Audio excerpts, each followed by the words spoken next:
WhatsApp guys, আসসালামু আলাইকুম রহমতুল্লাহি ওয়া বারাকাতুহু। কেমন আছেন সবাই? আশা করি ভালো আছেন। তো আমি আলহামদুলিল্লাহ ভালো আছি। তো আজকে ব্যারিস্টার সুমন ভাইকে নিয়ে কিছু কথা বলতে চাই। উনি আমেরিকাতে একটা আমন্ত্রণে গেছে, যে কোনো একটা অনুষ্ঠানে গেছে নির্বাচিত হওয়ার পর রোজার মাঝে গেছে। ওই আগে রোজার মাঝে উনি একটা মিটিং করার জন্য একটা অনুষ্ঠানে গেছে।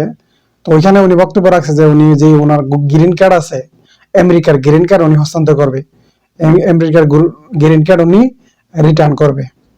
ওনার কথা হইলো কি, ওনার বক্তব্য হইলো কি, উনি যখন নির্বাচিত হওয়ার পর উনি চেষ্টা করে যে ওনার নির্বাচনীয় যে এলাকার মানুষ আছে, যে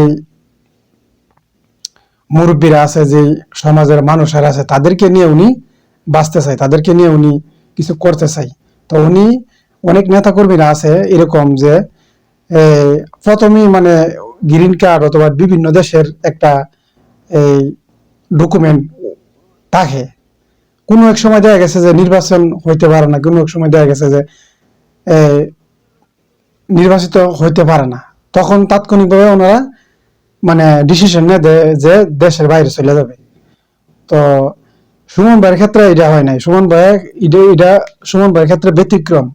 উনি গ্রিন কার্ডটা উনি ক্যান্সেল করার জন্য উনি আবেদন করছে যে আমি আমার গ্রিন কার্ডের দরকার নেই, আমি আমার এলাকার মানুষকে নিয়ে আমি মরতে চাই, এলাকার মানুষের উপকার করে এলাকার মানুষকে আমি যতটুকু পারি আমি চেষ্টা করি, আমি খেদমত করার জন্য আমি চেষ্টা করে যাইতেছি। তো গ্রিন কার্ড আমার দরকার নাই। তো দেখেন কত কত ভালো একজন মনের মানুষ হইলে এই সমস্ত কাম করে। তো অনেক নেতা কর্মীরা আছে, ম্যাক্সিমাম নেতা কর্মীরা আছে যে বিভিন্ন দেশের গ্রিন কার্ড, বিভিন্ন দেশের মানে ডকুমেন্ট থাকে, যে কোনো বিপদ আপদ হলে দেশের বাইরে চলে যাবে। আর টাকা পয়সা লুটফাট এটা আর বলার কোনো মানে দরকার নাই, এটা তো সবাই জানে কিভাবে লুটফাট করে মানুষেরা। কিছু কিছু এমপিরা আছে, মন্ত্রীরা আছে।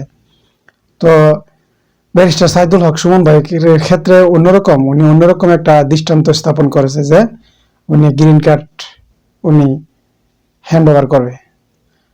তো আসলে এরকম নেতা হওয়ার অবশ্যই দরকার। আর এখন বর্তমানে যে নেতৃত্ব দেয়, যে নেতারা রাজনীতি করে, তারা আসলে বেশিরভাগ ক্ষেত্রে নিজের স্বার্থটাই বোঝে, যে জনগণের কোনো ধরনের কোনো জিনিস নিয়ে মাথা ঘামানা, সবটাই নিজের জন্য করে আর কি, নিজের জন্য করে। তো আমার এই বিষয়টা ব্যারিস্টার সুমন ভাইয়ের যে বিষয়টা, এটা দেখে আমার কাছে অনেক ভালো লাগলো। এই কথাটা শুনে আমার কাছে অনেকটাই ভালো লাগলো যে আসলে এরকম নেতা কর্মীদের আমি দেখি না, অথবা শুনিও না যে এরকম মানে করতে। তো যাই হোক, সুমন ভাই, আমার চ্যানেলের পক্ষ থেকে সুমন ভাইয়ের নির্বাচিত এলাকার সমস্ত জনগণকে আমি আমার চ্যানেলের পক্ষ থেকে ধন্যবাদ জানাই, আন্তরিকভাবে ধন্যবাদ জানাই।